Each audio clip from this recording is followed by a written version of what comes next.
Hi,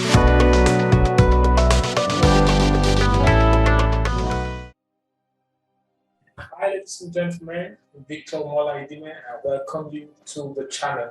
This channel is dedicated towards helping you in your personal development journey and also in your potential maximization journey. Today, I am joined by a woman I respect so much. She is a leader in the educational space. She is an entrepreneur. Ladies and gentlemen, help me welcome Christy Margill. Hi, Christy. How are you doing today? Hello, Victor. I'm well. Thank you so much for having me. This is wonderful, and so I'm really excited to be here with you and your audience. Awesome. Thank you so much. I'm so honored and I'm buzzing for the great info that you actually have for us today. Wonderful. Me too. Awesome. So, Christy, like I said, I'm not new to your story. And the truth is, it's actually an amazing story, an inspiring one, and something I know the whole world will be inspired by. So please, I just want to share with us a background of where you're coming from, because the truth is you have a whole lot of things, where you've stepped into now making things happen. You're an author, you're a CEO, you're an entrepreneur, you have a whole lot of things, but how did it start for you? Can you please share with us? Oh, wow. So I originally am from a small town in upstate New York called Rome, New York. And my entrepreneurial journey didn't start until later on in life. I was 36, 37. And so originally I was a teacher. I taught Italian at colleges and universities. I taught at Syracuse University. I taught at University of Virginia, Ohio State. And then I also taught the middle school, high school level. And so when I decided to go on this next journey of my life, originally, it was only to perfect my Spanish, so to speak, because I had gotten my second master's degree in education, and I wanted to become a principal or an assistant principal or principal of schools in inner city, New York City, Miami, something to that effect. And so I'm like, well, maybe if I perfect my Spanish, then I will be looked at in a different way. So I was trying to differentiate, which is really important when you're looking into doing something that a lot of other people are trying to do as well. So I said, well, I'm going to go to the Dominican Republic. And for the year, I am going to perfect my Spanish. I found a teaching job there, teaching English in a school there. And so in doing that, I said, you know what, I'm going to go all in on myself for the first time in my life. And that's not an easy thing to do, because I basically picked up, sold everything, and with the idea that I knew I was going to eventually come back, but the way that God, the universe, was leading me, I was like, okay, I'm just going to go with it. Now it's hard because in the background was my family, who family loves you very dearly. However, they also sit there and they're like, you're crazy. What are you doing? Why don't you be responsible? Right? Yeah. But for the first time in my life, I had this inner feeling, this gut instinct that people often say, it comes from your gut. What's your gut tell you? Well, in that moment, I was like, I don't know. I've just got to go with the way that things are working out, and things just lined up perfectly. I couldn't have asked them to align any more perfect, for me to say, okay, this is what I need to do, right? And so I went there for the year thinking, okay, well, I'll go for the year and then I'll come back. Well, 1 year turned into 8 years. And eventually 3 years after moving there, I started my own school. And so in starting my own school, I then, that was a journey in and of itself because it took 3 years. So a lot of times people think they have this idea, they have this concept, they're going to go and they're just going to do it. But then when things don't exactly go the way they think it's going to, or they have this moment of, difficulty, they automatically stop and go backwards, right? I mean, we've all I've done that multiple times myself, right? But it took 3 years for me to get to that point, to open the first doors and have 7 students. I started with 7 students. I knew I was doing what I was supposed to be doing. I knew it, like I said before, deep within myself. But that was 3 years of, I didn't have a car.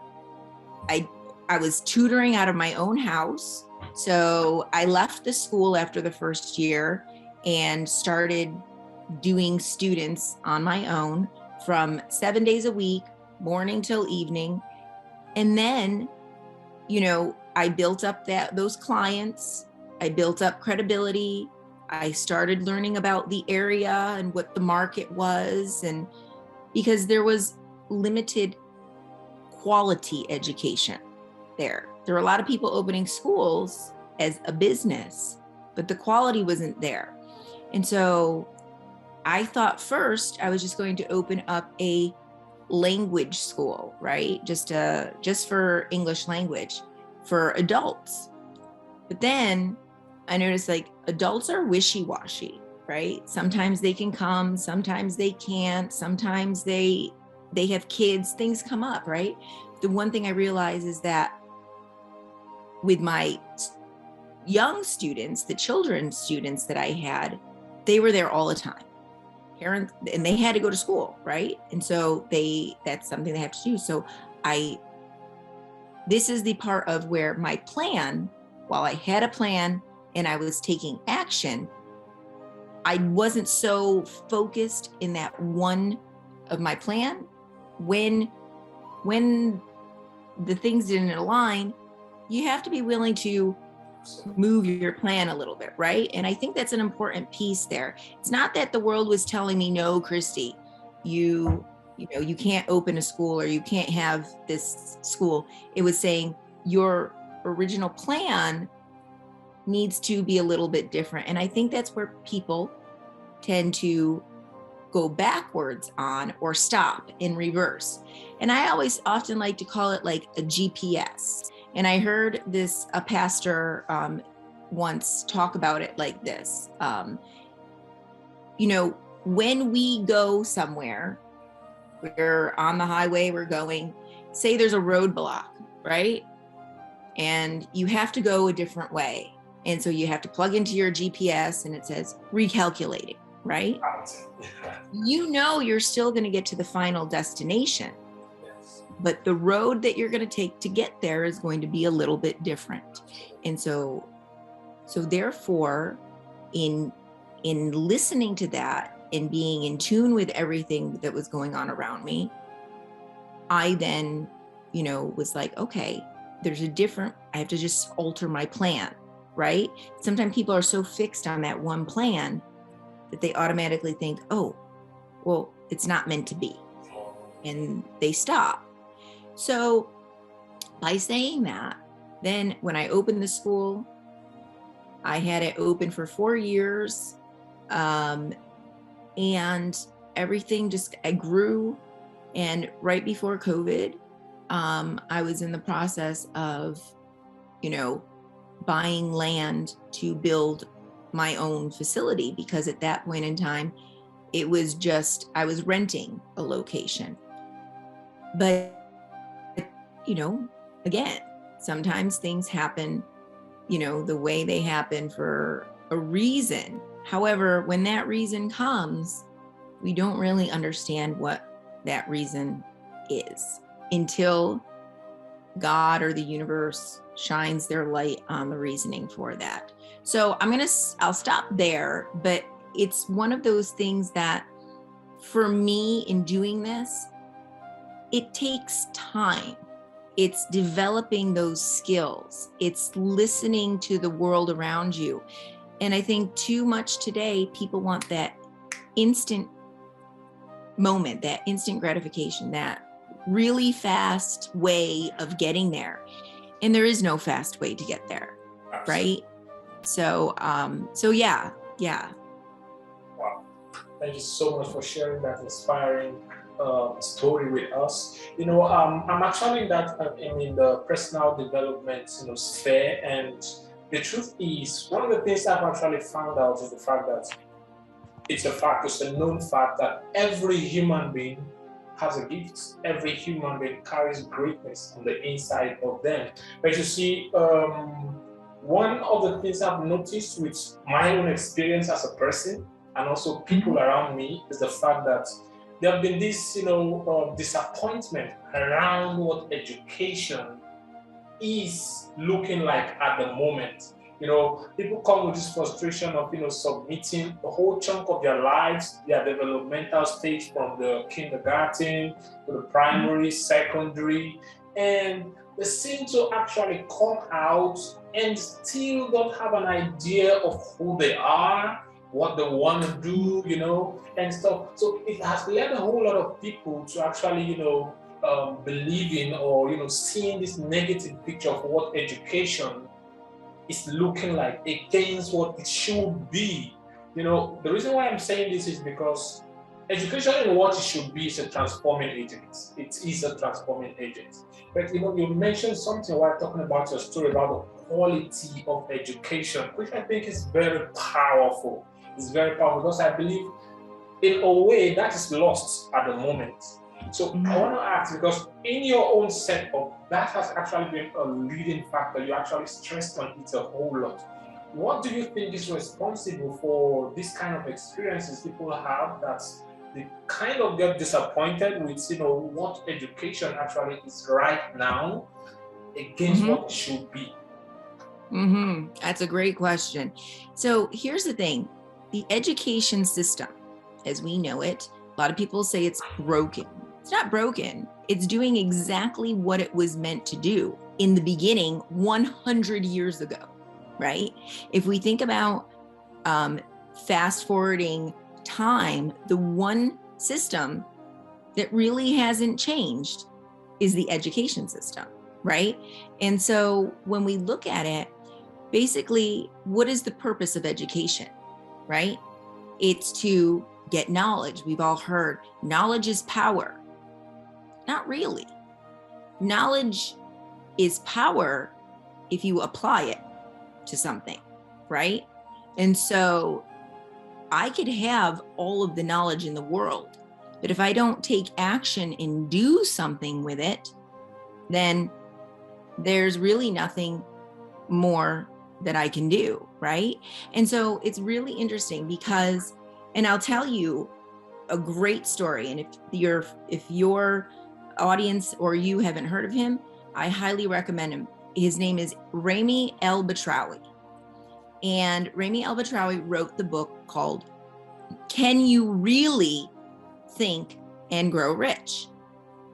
Based off of the principles of Napoleon Hill's Think and Grow Rich. Now, this man wrote this book to show that the principles of Napoleon Hill actually work. He read Think and Grow Rich at 12 years old. 12, okay?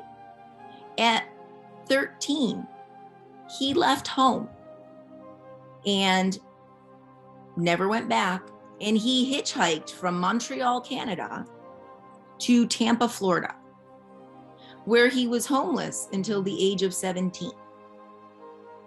Now, at that point in time, he wasn't in school. He was doing odd jobs. Now, that's pretty crazy when you think about it in the standpoint of he's 13 years old, right?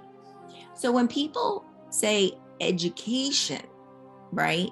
You need to go to school, you need to get an education. I do agree with that. But it's not just information. What's the date of this? What's the date of that? How can you use that education in the real world to then go and do what you want to do and make money from it, right? Or do you know where the opportunities are? Do you know what success is? Do you know how to open those doors? And so when you think about it, young people, and I was just having this conversation yesterday, are not being given those tools, right? Those tools on, okay, you're being told for your entire education career, you need to do this. You're being told what to do, right?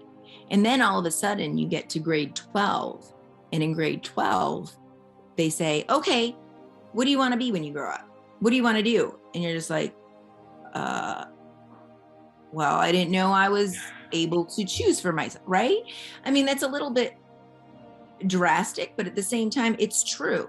We are told how we should learn, what we need to do, what we need to know. It's not about that. And the one thing that I love that Naveen Jain says often is that, I can look up a date on my phone. I don't need to memorize the date. What am I going to do with that information? What is important about what happened at that time period? I mean, we look at so many people in the past, and it's not about your knowledge. It's, do you know where to get the right knowledge to do what you want to do?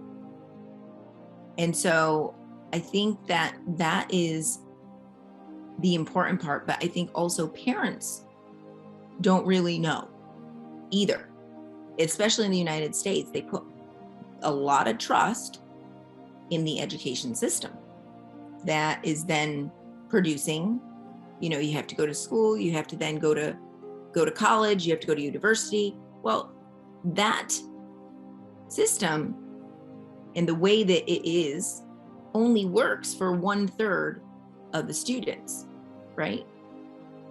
When you look at the other 2/3, what happens, right? They're told that because they don't fit in that box, that, they aren't smart, they can't go on to do what everybody else, they have to go into a trade. That's not true at all. And I think that if anybody does research on some of the richest people in the world at this moment, many of them didn't graduate from college or university. Some didn't graduate high school. Some had, learning disabilities, or were C or D students in school, right? So we can't say that our grades in high school are reflective of what we can do. It's whether or not we allow other people to tell us what we can or can't do. And I'll give one good example.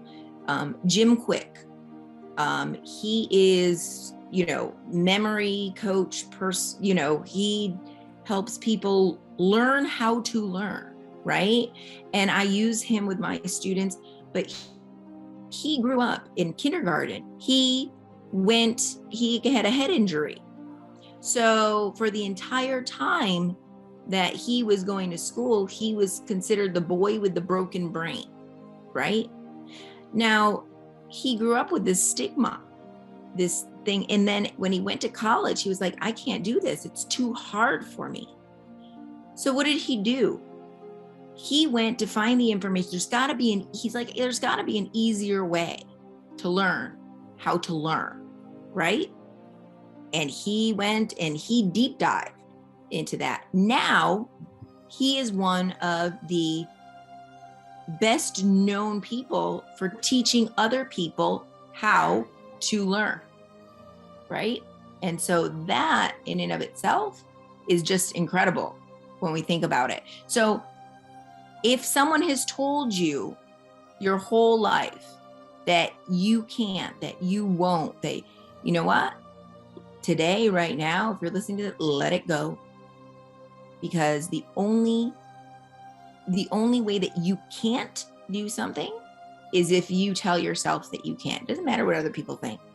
It doesn't matter what other people hear. It doesn't matter what they say or believe about you. It's what you think and believe about yourself.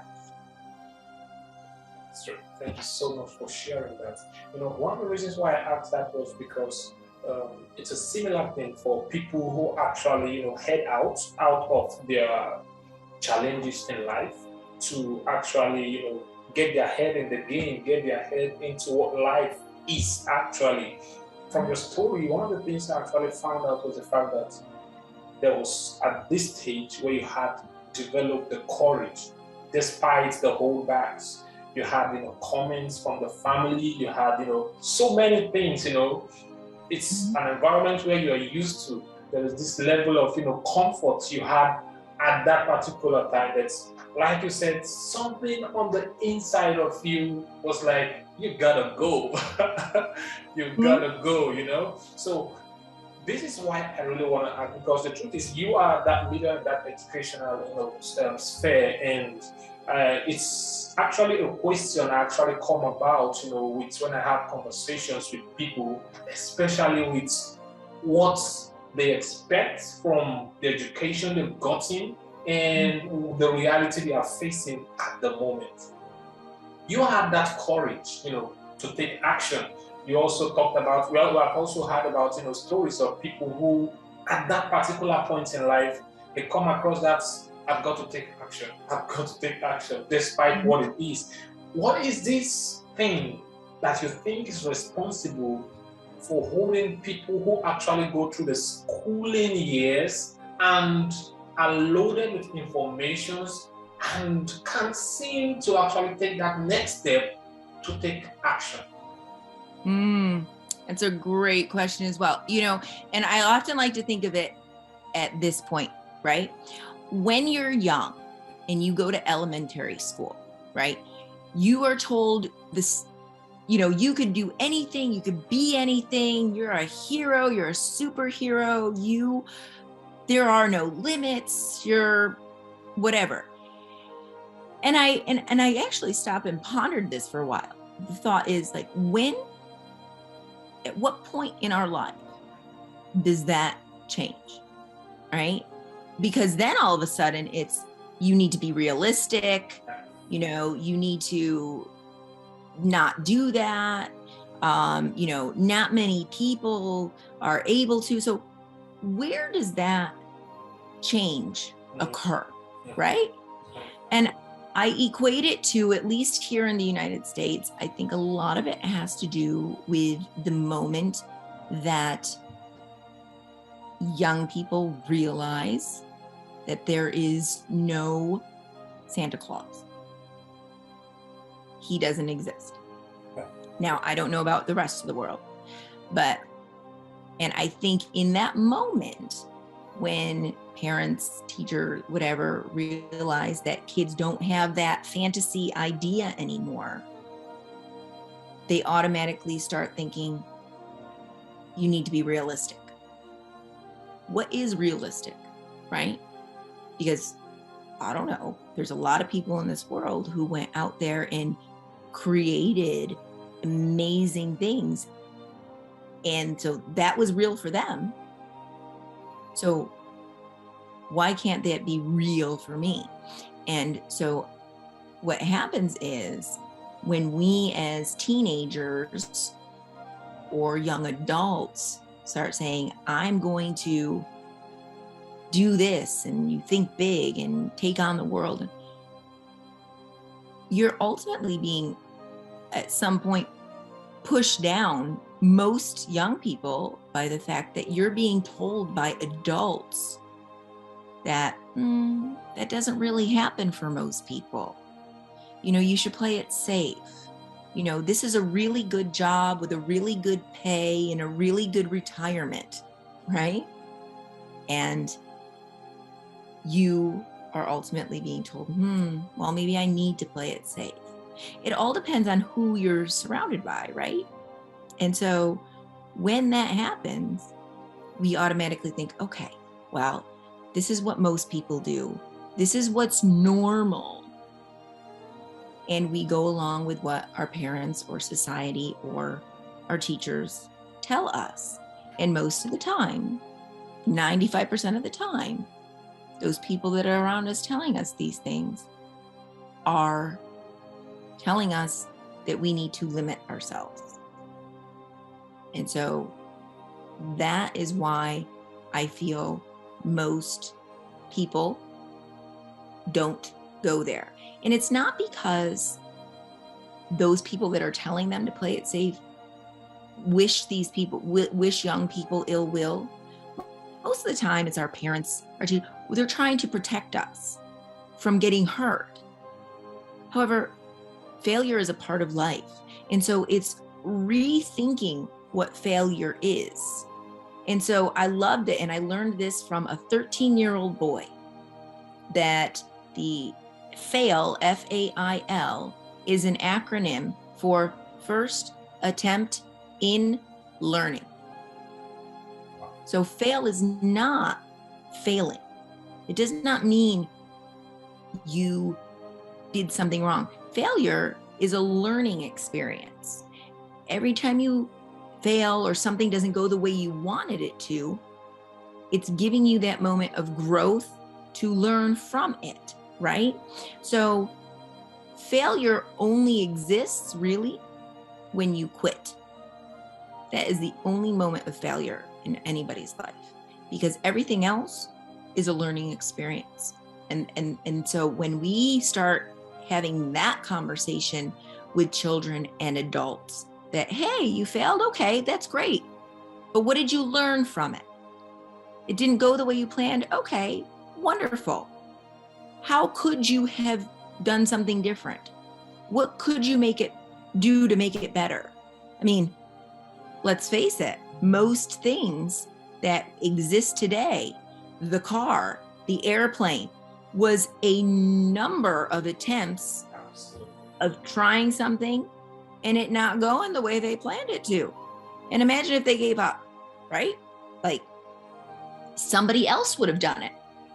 So I think that that's really the important piece there, is that we need to stop telling children, we need to stop telling ourselves that I'm too old, it's not meant for me, I'm, whatever it is, and start telling yourself, you know what? If I can, I can, and I will. And my favorite quote ever is by Henry Ford: whether you think you can or can't, either way, you're right. Right? If I think I can, I'm right. If I think I can't, I'm right. Right?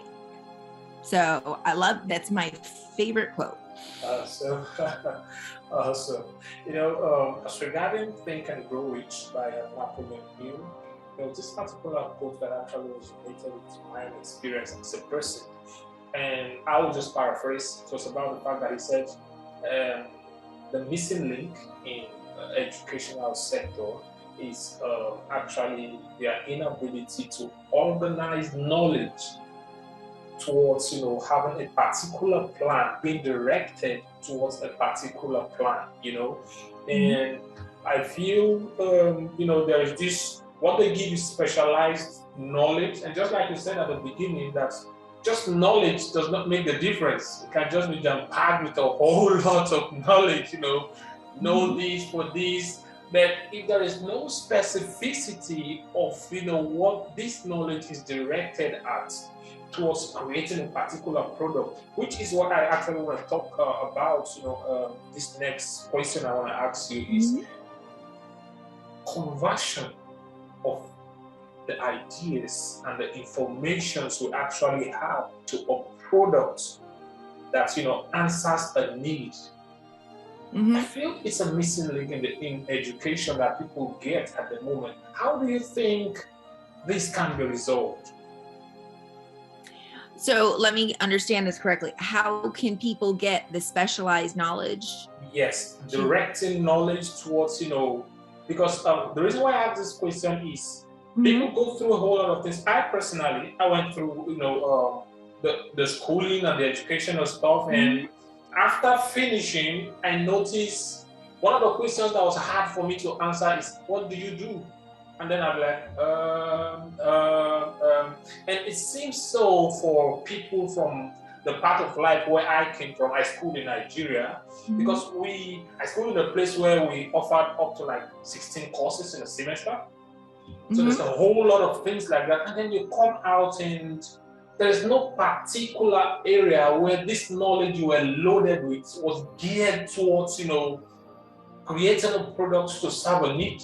How do you think this can be remedied? I think first and foremost, we don't ask ourselves or prepare young people before going to college or university, what do I enjoy? Or what problem, again, this goes back to Naveen Jain and his book Moonshots, what problem do I want to solve? Right? We go with the initial thought of, okay, let's see. Who makes the most money? Doctors, lawyers, pharmacists, maybe marketing. And so we go in with the idea of,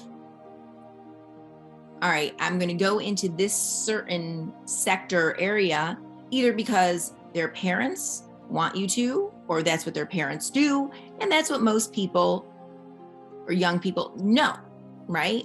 And so are exposed to. So one of the things that's really important is helping you understand and finding your purpose.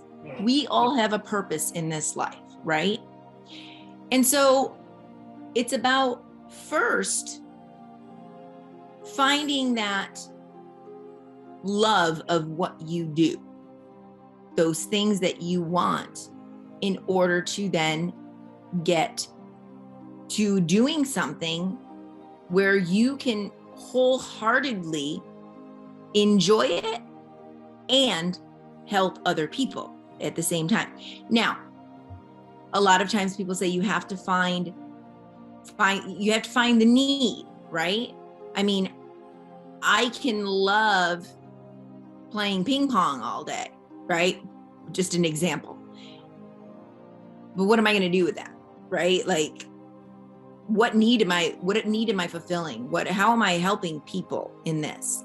So sometimes in the beginning, you might have those things that you love, but you have to find the opportunity that's going to fall into that where there's a need to start. And I'll give you this example of who I was talking about before, Rami El-Batrawi. Yeah. When he was 17, he was homeless all those years. When he was 17, he made his first million. He went around and he found a need that wasn't being met. What was that need? Back then, there were these department stores, big department stores. So he went into these stores and he said, he asked people, what is it that you would like to have here? Or what do most people ask for here, but they don't provide the service?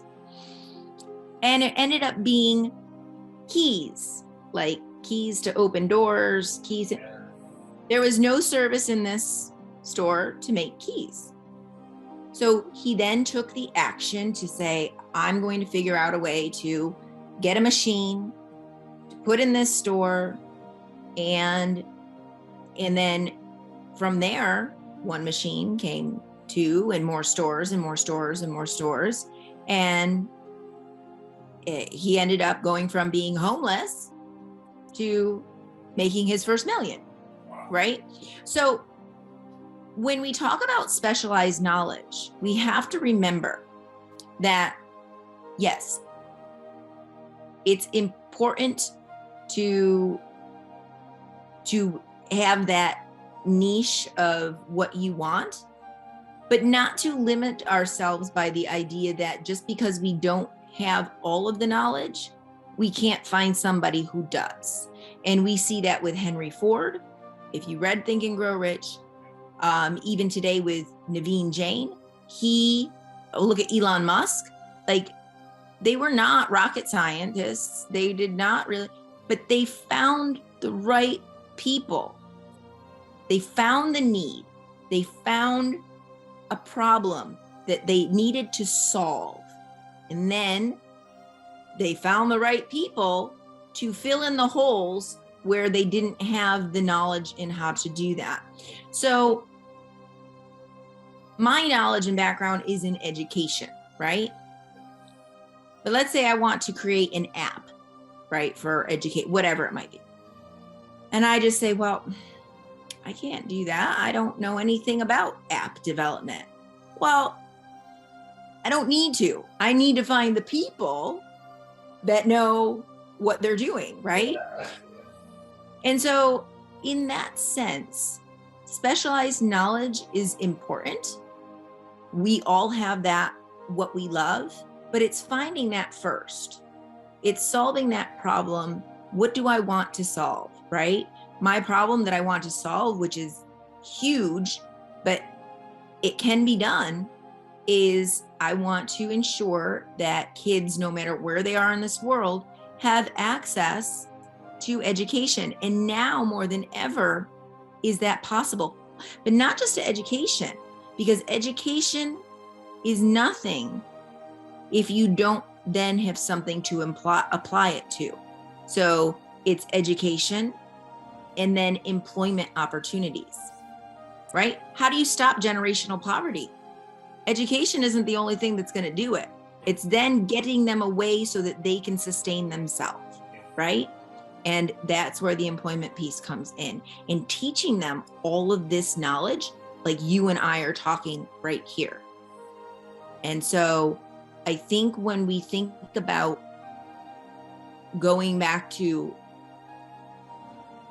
what we study or education or in school, that's a piece of it. And not to get all caught up in the fact that you may not know everything that you need to know. It will come. And finding that purpose. Everybody's life mission is different. But don't stop when you're first starting, because what you need to do to get, to feed your family, to do whatever you need to do, doesn't align with your purpose. Because sometimes we need to do those small jobs, but always be working towards that main goal that you have. And that happens, and that will happen. Don't get rid of that. And that's why even in Napoleon Hill, when he says, the very first thing is that burning desire, right? If you don't love what you're working towards, you're not going to continue to do it. There has to be such that, my God, when this works, it's going to change the world. It's going to be completely just something that you never even thought of or imagined, right? And so that's a part of it. And then, getting your thoughts aligned with it, positive mental attitude, right? Getting out the negative and bringing in the positive, and you have to work on that. But then you have to go that next step, because without the action, without the plan, you're not going to do anything. So the desire will lead to the positive thoughts. The positive thoughts then need to lead to the action, because no action there's nothing there, right, to put it to. And when I say a plan, you don't necessarily have to know exactly how, right? my plan change, everybody's plan changes along the way. You just have to be open-minded to the fact that, you know, your map might look different in the end than the one that you drew in the beginning. Awesome. You know, something I actually pick out a whole lot from what you just talked about is the fact that a student, for example, or someone in that place of education has a blueprint of what the mindset should look like. You talk about the desire, you talked about, you know, what the mind of somebody undergoing, you know, this process should look like. And it gets me to actually think about something, about the fact that you mentioned earlier about the fact that there is this fantasy that is always painted for children about Santa, and then the place where reality kicks in and, hey, ain't no Santa, I can see no Santa. And at that moment, there is a shift because they have actually, you know, been building their reality on this thing they call Santa. It's so real to their imagination that even the fairy tales and all of that is painting. And I feel that inner disappointment comes when you're like, hey, there ain't no Santa. There is no Santa. So at this point, I feel the systems in the educational sector, the activities, should be able to be planned in such a way that, you know, they actually, you know, produce or bring to life this particular mindset we're talking about. For example, the activities in a school or in the educational sector should be able to say, okay, this is intentionally designed to help people or to help students build a positive mindset towards life. This particular activity we are building should be intentionally designed towards, you know, building courage, towards building self-discipline, so that when they come out, it's not just the knowledge, but those inner characteristics that are so important to the world they are going to face. I feel it's a missing link. And I don't know. I want you to talk to us at this point about your foundation. Please, I want you to tell us about your vision, your mission about the foundation, because it's something I've been following up for some time now, and it's getting me a whole lot excited. Please tell us about your foundation. So the foundation came about when I was in the Dominican Republic, and so I was doing a lot of humanitarian work to begin with, before the foundation even was created. And then I created the foundation to also continue to build that credibility.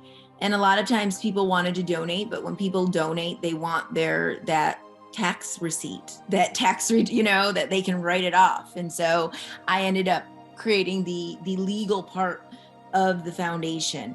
The mission is to create this global school that provides access of equal education and employment opportunities to young people around the world by giving them the mindset of what they need to have in order to move themselves forward to the best people they can be. And I base this in entrepreneurship. So the high school foundation of the high school program is entrepreneurship. And it's not because I think that young people are going to go into business or start their own business or whatever, but I think that all of the skills of an entrepreneur are exactly the skills that young people are missing today. And why not give that to them before they graduate high school instead of after? Yes. And then, you know, they graduate university and they're like, why didn't I learn this all so long ago, right? How many times have you heard someone say to you, I wish I knew this then, right? All the time we hear it.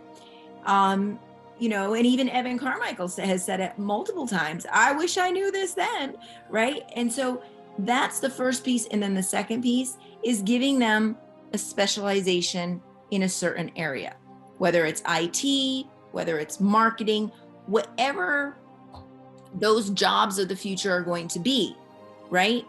Now, this way, young people will then graduate with 3 choices.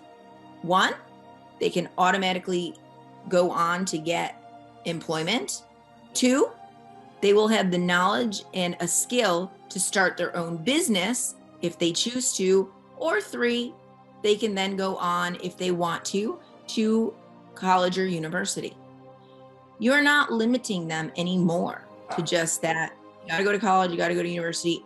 You are now giving them 3 different options, because with the employment part, what we thought, so many people were very, oh my gosh, COVID stopped the world and changed the world. But what COVID also did was made the world smaller. And so now people can work remotely in a way that never existed before, or that never was really thought of before, or was 5-10 years down the road from where it is now, right? And so in doing that with the foundation, the idea is to create it as a point of what will then be called EDU Global.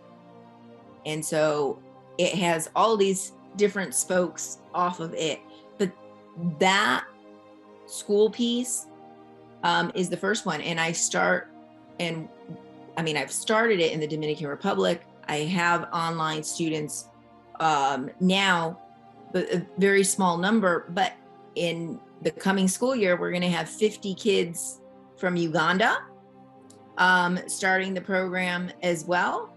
And so little by little, that will increase and increase. And imagine what we can do with these kids, because those kids in Uganda, 30 of those kids in Uganda that we have are starting next year, they're orphans.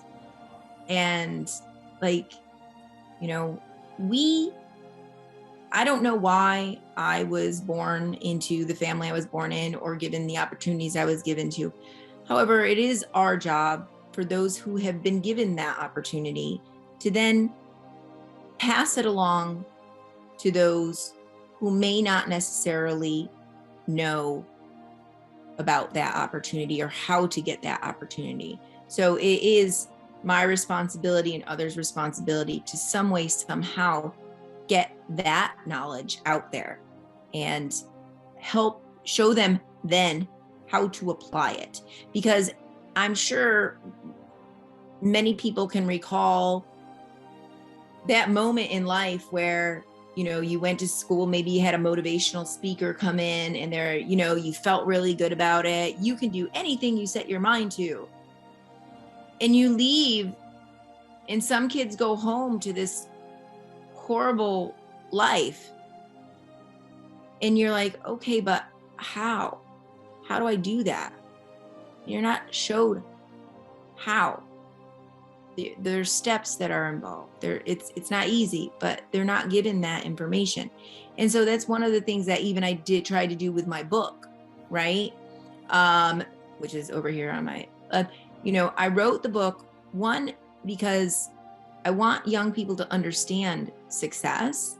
But number 2, it's the steps on how people did it. And I share certain people's stories of, they didn't just wake up one morning and it just was there.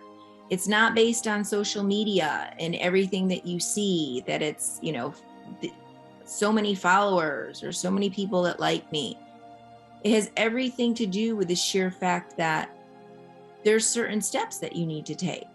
There is a pattern of what people do. And it all started with, in every single one of them, and as we know, that desire to want more for their life. And so helping them find that desire, to then showing them what plan they can take and steps today they can use to get there, That's the important part. Wow. Awesome. Awesome. I'm having chills all over with this. Oh my God, it's super awesome. Prior to you giving us this vision and mission of your foundation, I was actually talking about how I think basically, should I say, the curricula or the design of the kind of information that has been served out should be intentional towards producing what students are needed for this age. And you've actually talked about that whole lot in your vision and your mission. That's so powerful. You said giving them what they need now, courage, let the curricula should be filled with things like courage, activities gained at helping them understand what self-discipline and all of that is. And I think that is what makes anybody employable anywhere, to be able to serve whatever it is when you come out. And I think no organization is actually looking at that theoretical knowledge that you have. They are actually after what are those inner characteristics. What is your desire? What's your desire? What are those kind of products you want to produce? What are those solutions? And I think that's so powerful. I see that in your vision, and oh my God, it's something I am so happy about. We've had hands already in Uganda, and it's a global outreach. And I would just want to say thank you for this vision, and it's just going to serve the purpose for humanity. Thank you so much for serving this vision. It's awesome. It's awesome. It's awesome. One thing that I do, and adults can do this too, and I do this with all of my students. So I will share it. And I have them all, because when I ask them, what do they want to be when they grow up, or what problem do they want to solve? They look at me like, what? And so I say, okay, write down, and I have them do it this first 15 things that you love to do. And I tell them, I'm like, it doesn't matter. It could be eating ice cream, right? Like, it doesn't matter. 15 things you love to do, because guess what? There's ice cream taste testers out there, right? Yeah. There's like that's real. Yeah. And so after they write down those 15 things, I have them tell me their list. And so, for example, the latest one that I did with this young boy was, he's lost. He's 15. He's 15 and he has no idea about life. He's not going to school. He doesn't, he plays video games all day. What are 15, do this? So he did. And so he came back with this whole long list. And I said, okay, so we took 2 of those things. One of them was that he loves animals, and the other one was that he likes to build things. Okay. So I said to him, what can you do to see if you really do love those things enough that you would want to make that a career or go into that area?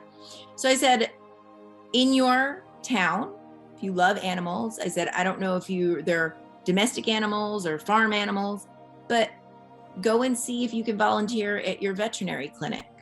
Go and see if you can volunteer at a farm, depending on which of those 2 you enjoy, and get a little experience.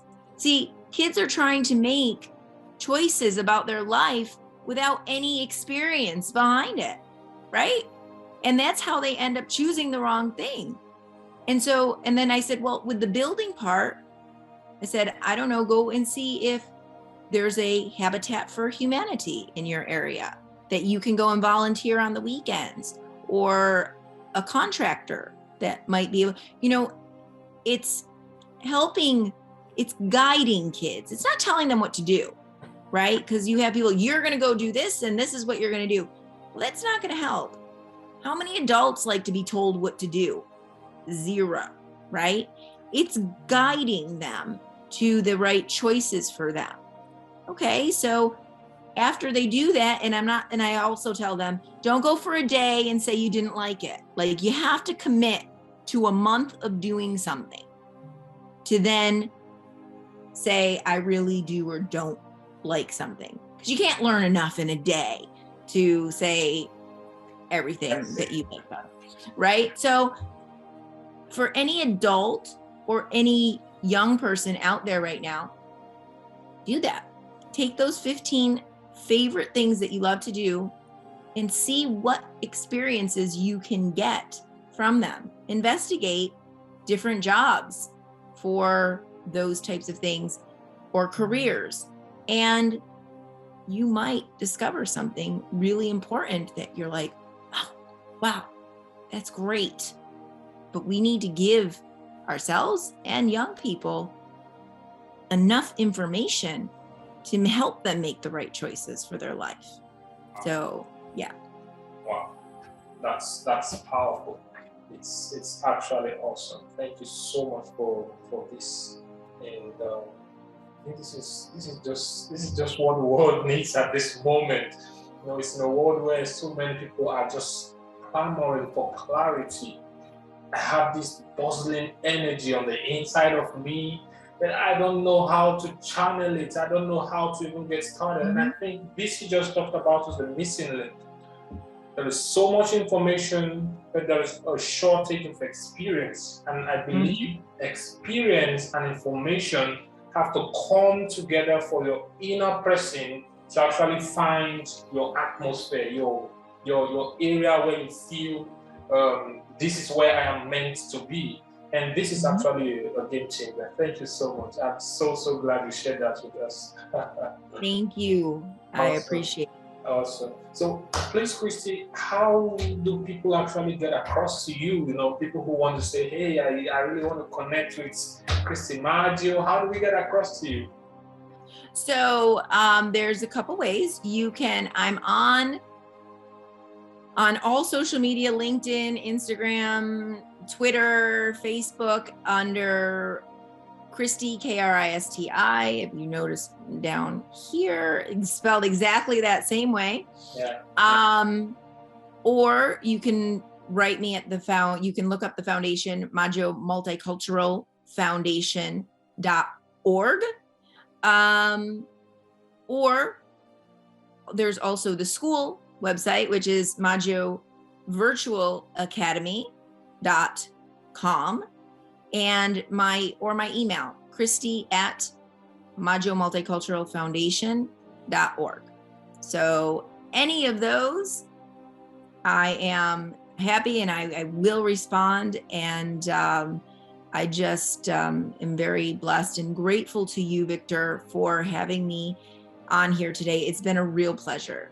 Awesome. Thank you so much. I'm so honored to actually have you. And in response to just this particular area of conversation we just had, I am actually working on a course I will be launching very soon on self-discipline. You know, the self-discipline to achieve set goals. I believe is something very important as should be in our curriculum, you know, as something we give to people. And it's something I am actually excited about because it's a proven formula that has helped me and given others, you know, results also. And I'll be so happy to share with the world. Thank you so much, Christy, for your time out. I don't know, I am buzzing with joy, and I believe these are transforming, you know, information you shared with us. Thank you so much. It means a lot, and I am so grateful having you on the platform. Thank you, Victor, again so much, and I look forward to your self-discipline program as well. Awesome. So thank you so much, everybody. Please, if I believe in the course of this, whatever it is you have actually learned that resonates with you, you can leave that in the comment section, and do subscribe, share with family and friends, and also your YouTube handle. What's the name for your YouTube? Yes, handle? YouTube is Maggio Multicultural Academy. Awesome. Thank you so much, ladies and gentlemen. Stay in charge. You are the champion, and keep on winning. Bye. Thank you so much, Christy.